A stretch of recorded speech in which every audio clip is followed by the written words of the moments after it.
नमस्कार, मैं मथुरेश श्रीवास्तव। क्या कहते हैं सितारे, किसकी बनेगी सरकार, इस विशेष कार्यक्रम में आपका स्वागत है। ग्रह नक्षत्रों का हमारे जीवन पर क्या प्रभाव पड़ता है व इससे जुड़े और भी पहलुओं पर बात करने के लिए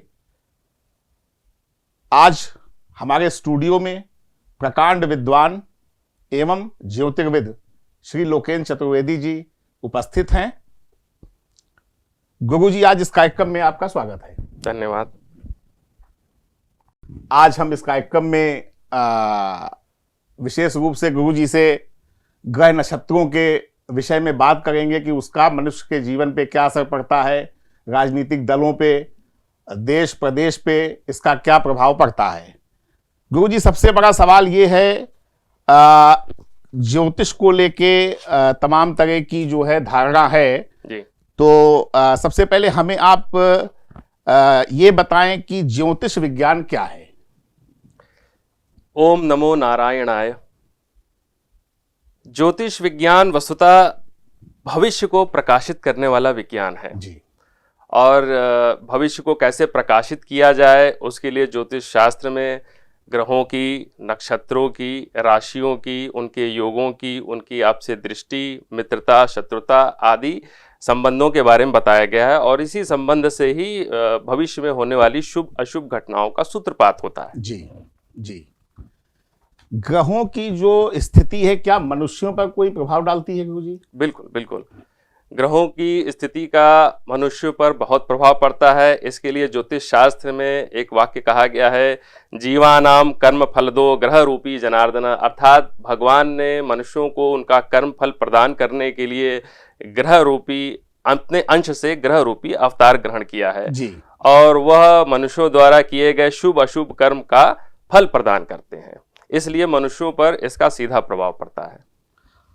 कुछ जगह ये ऐसी चर्चा होती है कि कुछ लोग कर्म को प्रधान मानते हैं और ज्योतिष के बारे में लोगों की धारणा है कि कर्म ही सब कुछ है। तो क्या क्या भिन्नता है कर्म और ज्योतिष में? ज्योतिष शास्त्रानुसार कर्म जो है 3 प्रकार के होते हैं। पहला हम संचित कर्म कहते हैं। संचित कर्म वो कर्म होते हैं जो अनंत जन्मों से हमारे द्वारा शुभ अशुभ कर्म किए जा रहे हैं, वो इकट्ठा हैं, उनको संचित कर्म कहते हैं। दूसरा प्रारब्ध कर्म कहलाता है। प्रारब्ध कर्म वो होता है जो वर्तमान जन्म में हमें उन संचित कर्मों में से कुछ अंश निकल करके प्राप्त होता है, उनका फल प्राप्त होता है, उसे हम प्रारब्ध कर्म कहते हैं। और तीसरा होता है क्रियमाण कर्म, जो वर्तमान समय में हमारे द्वारा शुभ अशुभ किया जाने वाला कर्म है, उसे हम क्रियमाण कर्म कहते हैं। इसलिए वस्तुतः कर्म से ही भाग्य का निर्माण होता है, यह बात सही है। हाँ, यह है कि वह कर्म हमारे पूर्व जन्मों में किए गए हैं जिनसे प्रारब्ध आज हमें प्राप्त हुआ है, परंतु आज के कर्म के द्वारा ही वो भाग्य फलीभूत होता है। जी। मतलब हम ये कह सकते हैं कि दोनों में बड़ा जो है गूढ़ संबंध है।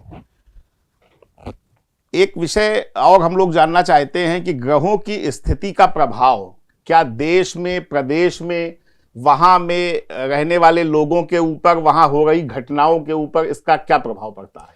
हाँ बिल्कुल। ग्रहों की जो स्थितियां हैं, उनके जो संचार हैं, नक्षत्रों में उनके संचार हैं, राशियों पर उनके संचार हैं, उससे जो है मनुष्यों में प्रभाव पड़ता है और सृष्टि में होने वाले शुभ अशुभ जो भी घटनाएं हैं उन सब पर ग्रह सीधा प्रभाव डालते हैं।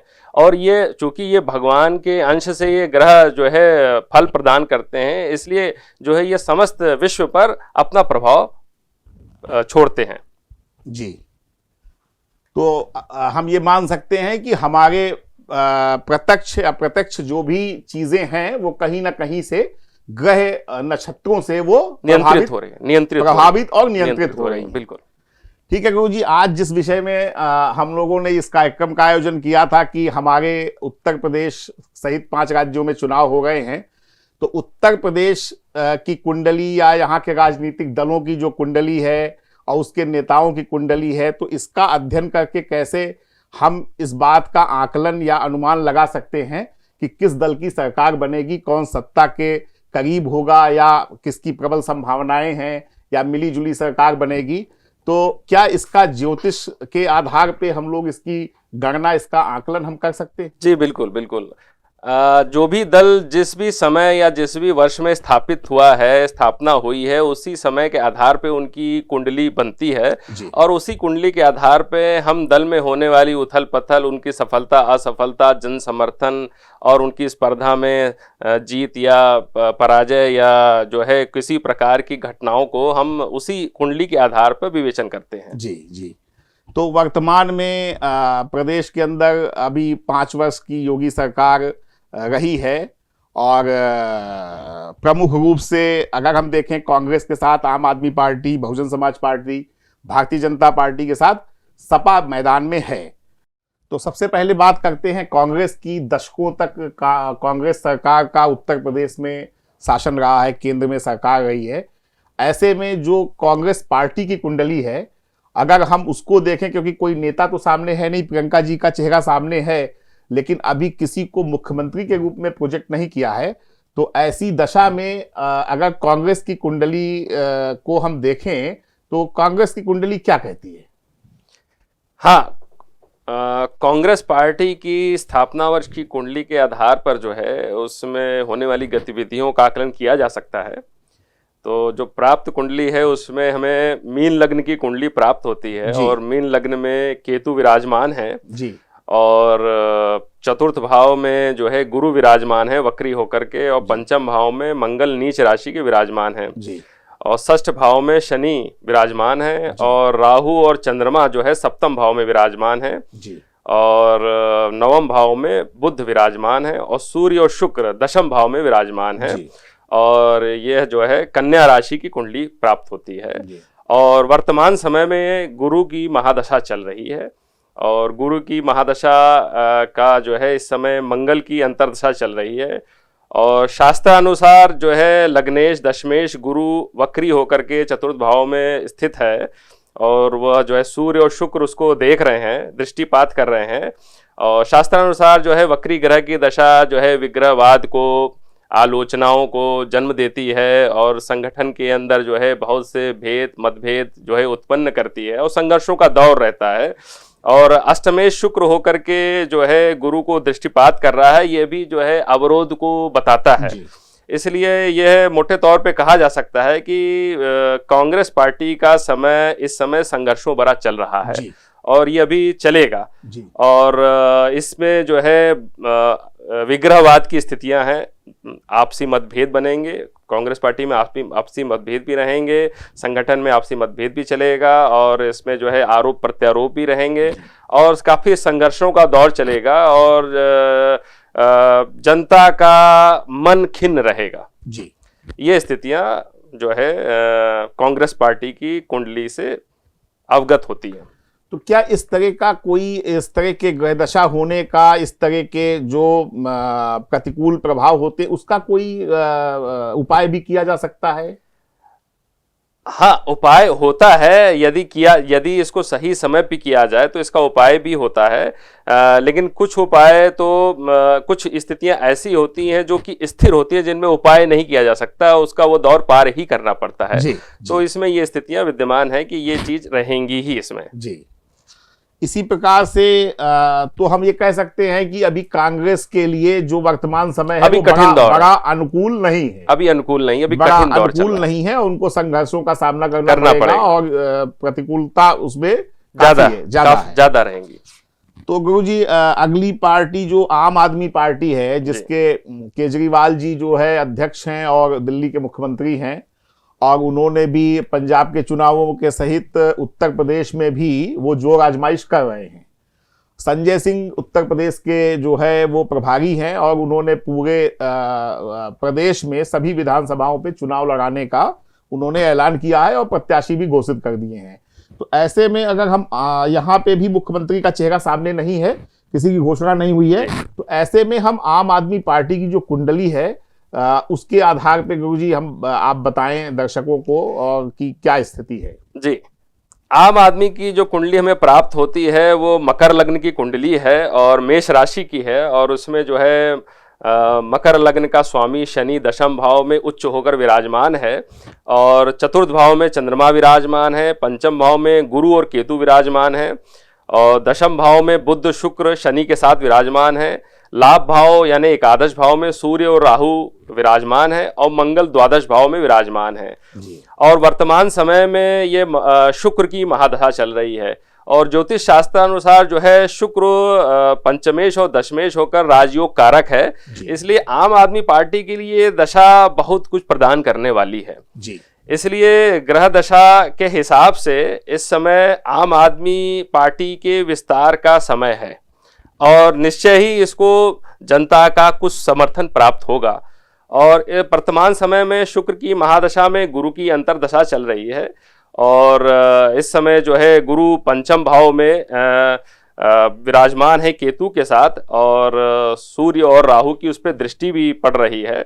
हाँ, ये जरूर है कि आम आदमी पार्टी का विस्तार होगा, लेकिन केतु और सूर्य राहु के द्वारा ग्रसित रहने पर गुरु में थोड़े से नकारात्मक स्थितियां भी उत्पन्न हो रही हैं। इसलिए कुछ विरोध की स्थितियां, कुछ आलोचनाओं की स्थितियां, कुछ लोगों के मतभेद, इस तरह की स्थितियां भी सामने हैं। हाँ, लेकिन कुल मिलाकर मोटे तौर पे कहा जा सकता है कि आम आदमी पार्टी के विस्तार का समय है, इनको कुछ शुभता प्राप्त होगी। तो ये हम कुंडली पार्टी के आधार पे देख रहे हैं, अर्थात हम ये मान सकते हैं कि दल के आधार पे देख रहे हैं। तो उत्तर प्रदेश के साथ साथ और राज्यों में भी जहां ये चुनाव लड़ रहे हैं वहां पे इनको कुछ शुभता, इनकी शुभता, इनको कुछ बढ़त हासिल बिल्कुल प्राप्त होगी, इनको कुछ बढ़त प्राप्त होगी। तो ये तो आम आदमी पार्टी के लिए बड़ा अच्छा जो है समाचार है। ग्रह योगानुसार इनके लिए कुछ अनुकूलता है। इसी प्रकार से बहुजन समाज पार्टी भी पूरे प्रदेश में चुनाव लड़ रही है। मायावती जी 3 बार मुख्यमंत्री उत्तर प्रदेश की रही हैं और उनके अगर उनकी कुंडली और उनके पार्टी की कुंडली का अगर अध्ययन किया जाए तो बसपा की क्या स्थिति है गुरुजी इस वक्त उत्तर प्रदेश के अंदर? बहुजन समाज पार्टी की जो कुंडली प्राप्त होती है वो कर्क लग्न की कुंडली प्राप्त होती है और जो है इस कर्क लग्न में जो है कर्क लग्न में चतुर्थ भाव में शनि की स्थिति है जो कि उच्च होकर विराजमान है और पंचम भाव में मंगल केतु विराजमान है और षष्ठ भाव में गुरु विराजमान है, दशम भाव में सूर्य और बुध विराजमान है और एकादश भाव में राहु विराजमान है। और वर्तमान समय में बहुजन समाज पार्टी की गुरु की महादशा चल रही है। गुरु जो है षष्ठेश और भाग्येश होकर के षष्ठ स्थान में स्वगृही है और उस पर जो है उच्च के शनि की दृष्टि भी है विद्यमान है। शनि सप्तमेश और अष्टमेश होकर विद्यमान है और वो दृष्टिपात कर रहा है गुरु पर। तो गुरु के ऊपर अष्टमेश सप्तमेश शनि की दृष्टि के कारण जो है कुछ बाधा की स्थितियां हैं, परंतु शनि उच्च का है और गुरु स्वगृही है, इसलिए बसपा को इसमें मध्यम प्रकार का लाभ दिखाई दे रहा है। इसलिए इस पार्टी को एक साधारण बढ़त प्राप्त हो सकती है।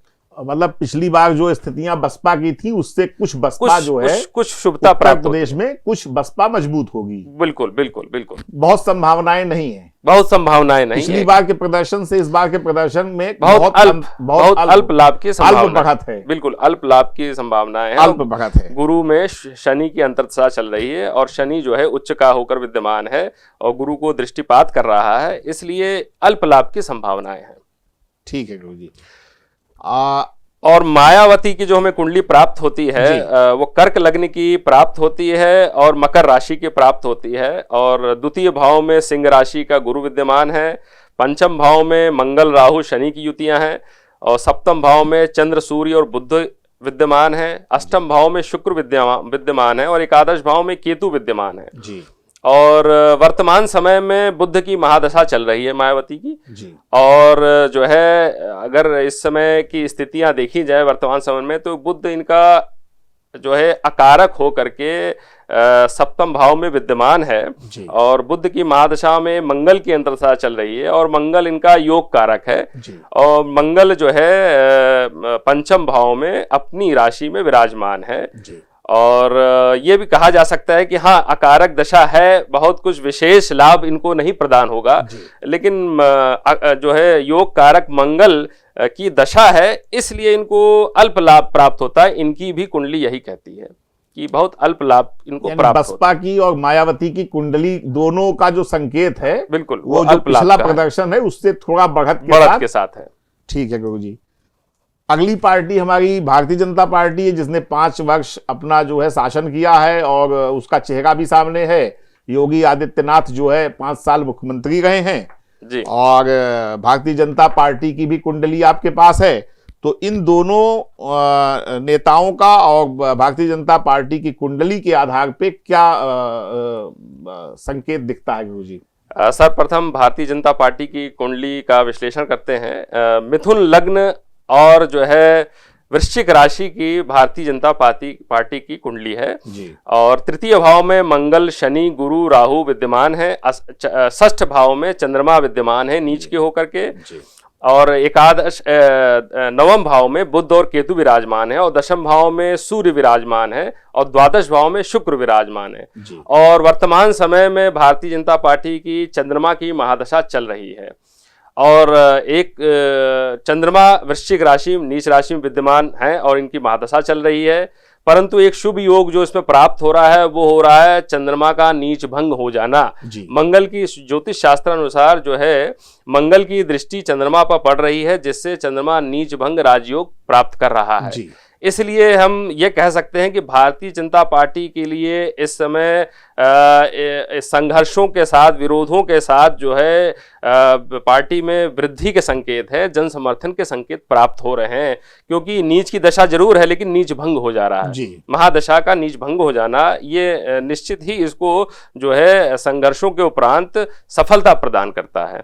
इसलिए चंद्रमा की महादशा में इस समय गुरु की अंतर्दशा चल रही है और गुरु इनका दशमेश होकर के योगकारी होकर के दशमेश होकर के जो है तृतीय भाव में विराजमान है। इसमें जो है नवमेश भाग्येश के साथ युति कर रहा है। इसलिए दशमेश और नवमेश की युति के कारण भी गुरु की अंतर्दशा में, चंद्रमा की महादशा में इसको शुभ परिणाम प्राप्त होते हैं। इसलिए चंद्रमा की महादशा में निश्चय ही भारतीय जनता पार्टी को संघर्षों के उपरांत सफलता या जन समर्थन की स्थितियां मजबूत होती हैं, इनकी मजबूत दिख रही है जी। तो जो पिछला प्रदर्शन रहा है भारतीय जनता पार्टी का, उसको दोहराने का भी उसके ऊपर दबाव है। हाँ, और सरकार को लेके जनता में तमाम तरह की जो है नकारात्मक चीजें भी जाती हैं। लेकिन जो कुंडली है वो ये बता रही है कि इनको संघर्षों के बाद जन समर्थन जन समर्थन प्राप्त होता बिल्कुल इनकी महादशा जो चंद्रमा की चल रही है उसका नीच भंग हो जा रहा है। इसलिए यह है कि संघर्ष और विरोध के उपरांत भी जन समर्थन प्राप्त होता है। अगर हम योगी आदित्यनाथ की अगर कुंडली देखें तो वहां से क्या संकेत गुरुजी मिल रहे हैं, इस पे भी प्रकाश डालें। योगी आदित्यनाथ जी की कुंडली जो हमें प्राप्त होती है वो सिंह लग्न की प्राप्त होती है और कुंभ राशि की प्राप्त होती है और ये पंचम भाव में गुरु स्वराशि धनु राशि का होकर के विराजमान है। षष्ठ भाव में राहु विराजमान है। सप्तम भाव में चंद्रमा कुंभ राशि के विराजमान है। दशम भाव में सूर्य बुध शनि विराजमान है। एकादश भाव में मंगल और शुक्र विराजमान है और द्वादश भाव में केतु विराजमान है और वर्तमान समय में केतु की महादशा चल रही है और शास्त्रानुसार कर्क राशि से केतु शुभ फल प्रदान करता है, मनोनुकूल परिणाम प्रदान करता है। यद्यपि संघर्ष के योग बनते हैं क्योंकि द्वादश स्थान में है, लेकिन कर्क राशि होने पर यह मनोनुकूल संघर्षों के उपरांत मनोनुकूल परिणाम प्रदान करता है। और इनकी कुंडली में प्रबल राजयोग भी बना हुआ है। नवमेश और दशमेश मंगल और शुक्र होकर के एकादश भाव में विराजमान है और पंचमेश गुरु द्वारा दृष्ट है, ये प्रबल राजयोग बना रहे हैं। और इस समय इनकी जो है केतु की महादशा में शनि की अंतर्दशा चल रही है और शनि इनका षष्ठेश और सप्तमेश होकर के दशम भाव में विराजमान है और केतु जो है शनि को दृष्टिपात भी कर रहे हैं। इसलिए केतु की महादशा में दशमश शनि की जो अंतर्दशा है और लग्नेश सूर्य के साथ और एकादशेश लाभेश बुध और जो है द्वितीयेश बुध के साथ शनि विराजमान है। निश्चय ही कुछ संघर्षों के उपरांत ये इनको सफलता प्रदान करते हैं। ये दशा इनके लिए कुछ शुभकारी स्थिति पैदा कर रही है जिससे इनको कुछ जन समर्थन प्राप्त हो रहा है। इनके लिए संघर्षों उपरांत अनुकूलता के योग बन रहे हैं। ये इनकी कुंडली बता रही है। कुंडली के संकेत ये हैं कि ये सरकार बनाने में मतलब ये प्रबल इनका दावा जो है ये जी। ये रहेगा। हाँ, इस दशा में, इस अंतर दशा में चूंकि दशमश शनि है, इस वजह से जो है, और वो केतु को भी दृष्टिपात कर रहे हैं, कुछ संघर्ष भी होगा, कुछ विरोध भी होगा, लेकिन इनको प्रबल सफलता प्राप्त होने के योग बन रहे हैं। अभी तक जितनी जो कुंडलियां हमने देखी उनमें योगी आदित्यनाथ और शुभता, हाँ, शुभता भारतीय जनता पार्टी की जो कुंडली है उसको शुभता उसमें प्राप्त वर्तमान समय में जो कुंडली का संकेत है वो शुभता की तरफ, शुभता की तरफ है।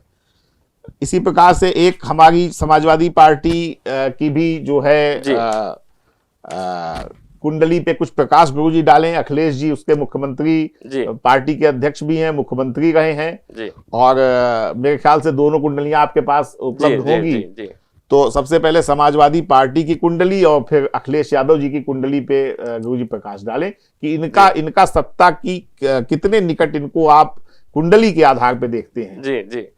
समाजवादी पार्टी की जो कुंडली प्राप्त होती है, वृश्चिक लग्न की कुंडली प्राप्त होती है और धनु राशि की कुंडली प्राप्त होती है, और द्वितीय भाव में चंद्रमा और राहु विद्यमान है, तृतीय भाव में शनि विद्यमान है, अष्टम भाव में मंगल और केतु विद्यमान है, एकादश भाव में सूर्य और गुरु विद्यमान है, और द्वादश भाव में बुध और शुक्र विद्यमान है।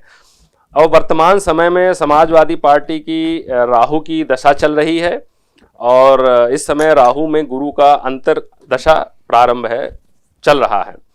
और राहु की महादशा, चूंकि राहु इनके द्वितीय भाव में भाग्येश चंद्रमा के साथ है, इसलिए राहु की दशा इनके लिए कुछ लाभकारी हो सकती है, परंतु लग्नेश मंगल जो है अष्टम भाव में होकर के केतु के साथ विराजमान है और चंद्रमा और राहु को दृष्टिपात कर रहे हैं, जिससे इनके लिए जो है विग्रहवाद, मतभेद और संघर्ष की स्थितियां भी पार्टी में उत्पन्न होती हैं, और पार्टी में जो है मतभेद और आलोचनाओं का भी समय होता है, या कह सकते हैं कि पार्टी में जो है विग्रहवाद की स्थितियां भी पैदा हो सकती हैं। ये सारी स्थितियां हैं, लेकिन राहु का द्वितीय स्थान में भाग्येश के साथ होने पर भी पार्टी में कुछ बढ़त के योग बन रहे हैं जी। इसलिए समाजवादी पार्टी निश्चित तौर पर कुछ बढ़त के साथ आगे बढ़ेगी, ये संकेत प्राप्त होते हैं।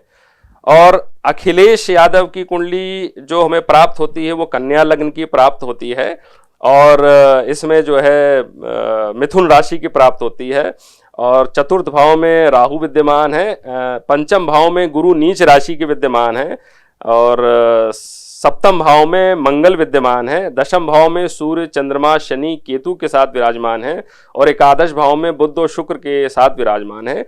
इसमें भी प्रबल राजयोग की स्थितियां बनी हुई हैं। नवमेश और दशमेश दोनों बुध और शुक्र होकर एकादश भाव में विराजमान हैं, परंतु गुरु नीच राशि का है, जो इनके लिए स्थायित्व का संकेत नहीं देता है।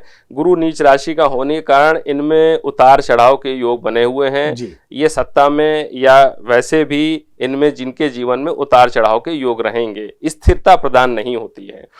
और वर्तमान समय में केतु की महादशा चल रही है। केतु इनका दशम भाव में विराजमान है, ये एक शुभ योग है, परंतु केतु मिथुन राशि में है और अष्टमेश मंगल द्वारा दृष्ट भी है।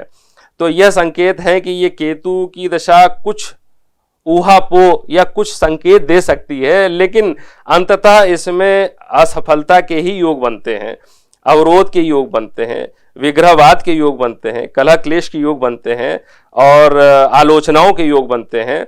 मंगल द्वारा दृष्ट होने के कारण यह दशा बहुत शुभ नहीं है इनके लिए। केतु की दशा इनके लिए बहुत शुभ नहीं रहेगी। और केतु की महादशा में शनि की अंदर दशा चल रही है, और शनि इनके पंचमेश और षष्ठेश होकर दशम में विराजमान है। ये एक शुभ योग है, परंतु मंगल की दृष्टि उस पर पड़ रही है, जो कि अष्टमेश होकर है। यह भी एक बाधा कारक योग है, इसलिए एक भाग्यावरोध के योग बन रहे हैं, और सत्ता के लिए उतार चढ़ाव के योग भी बन रहे हैं। और यह योग इनके राज सत्ता प्राप्ति में बाधक भी बन रहा है। इसलिए इनमें कह सकते हैं कि बहुत ही साधारण लाभ के साथ अवरोध के योग हैं जी। बहुत प्रबल योग नहीं है, इनमें भी बहुत प्रबल योग नहीं है। अभी जितनी भी कुंडलियां आपने बताई उसमें भारतीय जनता पार्टी से लेके समाजवादी पार्टी, आम आदमी पार्टी, सभी पार्टियों पे हम लोगों ने चर्चा करी जी। इसमें जो सबसे प्रबल कुंडली आपको दिखती है वो किस नेता की दिखती है? अगर हम सबसे प्रबल इसमें नेता की बात करें, जो नेता की उपस्थिति में भारतीय जनता पार्टी के योगी आदित्यनाथ की कुंडली, इसमें कुछ प्रबलता या शुभता की, संघर्षों उपरांत एक प्रबल शुभता के योग मिल रहे हैं जी। ये हमें योगी आदित्यनाथ की कुंडली के इस समय के ग्रह चक्र के आधार पर प्राप्त हो रहे हैं। इनमें शुभता के योग बन रहे हैं। भाजपा की भी कुंडली उसमें उनका सपोर्ट कर रही है। बिल्कुल बिल्कुल। भारतीय जनता पार्टी में भी यदि नीच भंग राजयोग चंद्रमा को ना प्राप्त होता तो निश्चय ही ये बड़ा अशुभ योग होता, लेकिन चंद्रमा की दशा चल रही है भारतीय जनता पार्टी की और वो नीच भंग राजयोग प्रदान कर रही है, इसलिए निश्चय ये जो है इनको जन समर्थन प्राप्त होता है। क्या इस आधार पे ये संकेत है कि आने वाले समय में भारतीय जनता पार्टी की सरकार संभव है भारतीय जनता पार्टी का भाग्य, और अगर योगी आदित्यनाथ के भाग्य की बात की जाए तो भाग्य में इनको सत्ता प्राप्ति की प्रबल संभावनाएं हैं।